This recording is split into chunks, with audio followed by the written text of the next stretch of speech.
Hey there, I'm going to make a just a quick video about my Mongol Army. This is excuse me. This is a 25 millimeter Mongol Army. The miniatures are exclusively Old Glory Blue Moon miniatures. I think it's a great line of miniatures for the Mongols. I went ahead and just basically did this because kind of out of nostalgia. A really good friend of mine when I first got into wargaming as a kid. Uh, was a gentleman named Raymond Albert Milton Russell. Everybody called him Ram. And Ram had a huge Mongol army, 25 millimeter Mongol army. If you ever wanted to fight the Mongols, you fight, you basically would call Ram, and he had them all. Thousands of miniatures. Well, I don't have that, but Ram passed away. Good friend of mine, and I was on a job out of state.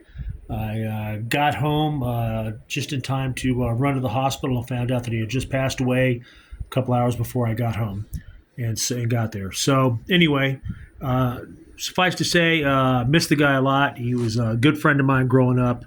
I really appreciated his tutelage and kind of having a lot of patience for a young snot-nosed kid.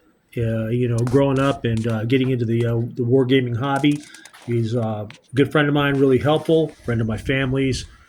Love the guy, and I went ahead and built a small Mongol army to go ahead and kind of remember him by. These guys here are basically, I've got them organized into three groups, or tumens, you could call them. A tumen generally had 10,000 men. But I think for wargaming purposes, I think it'll be okay that we call them that. And basically, I've got two wings and a center. The two wings are basically two units of light horse archers with the command base.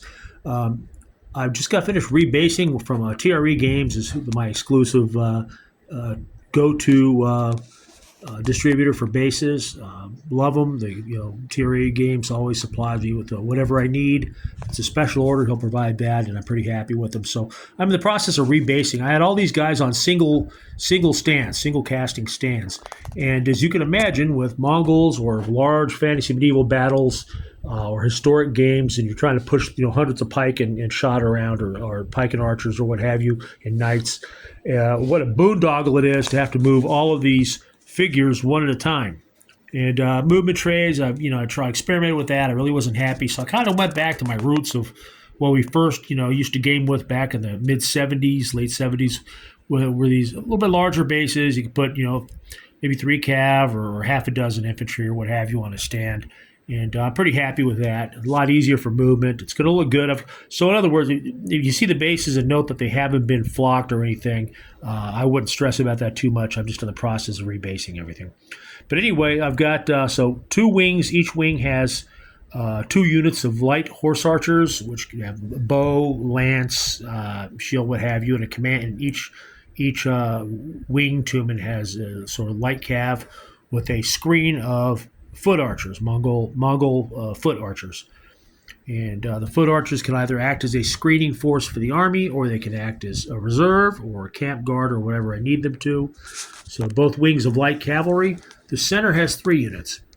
It has a light cavalry, light horse archer, sort of a screening force that can operate with the 2 wings of light horse archers. And behind that is the central reserve. I have 2 units of armored lancers with bow, which is the main striking force for this little Mongol army. And these guys are pretty deadly. They've gone on the battlefield, and we use chainmail a lot. The old chainmail 3rd edition rules, from the 70s, Gary Gygax. And so basically, the Mongols as horse archers can split, move, and fire. So they'll basically go ahead and mess up your day. They'll literally just basically arrow storm you to death. Ride up, shoot, move away, ride up, shoot, move away, as Mongols are wont to do. If you can be lured out, let's say your knights or what have you, go ahead and break to pursue. The Mongols will turn on you and punish you. So it's a pretty effective force. I really like it. I think that's about all I can tell you to sum it up. I've always wanted to go ahead and build more. I have a problem with once I start painting, I freaking can't stop, and I'll just buy more troops. But in this case, it's a hard-hitting little army. I've got under 100 miniatures here, 25 mil. Kind of like the color schemes. I mean, the Mongols are simple, but still, there's got some splashes of color to them, and they're pretty hard hitting. Good little army. I really enjoy using it on the game table. But the only thing they really had a bad time with once is when I playing a chainmail game against a good friend of mine, and it was fantasy medieval, so you could field whatever you had points for. So I fielded this Mongol army, and he fielded goblins, and basically I shot them to pieces except for his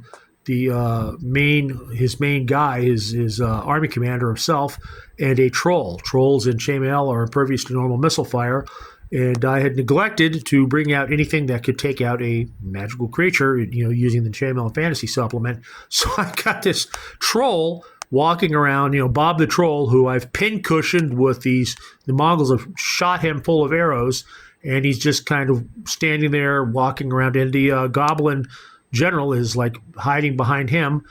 Finally, I just said, "Hey, you've won the battle, and your entire army's dead except for yourself and this troll. Guess what? You just won." So we're riding off to burn somebody else's village. But anyway, I know it's not really a historically, related story about the Mongols, but I thought that was pretty funny, and figured I'd go ahead and share that. Anyway, thanks a lot.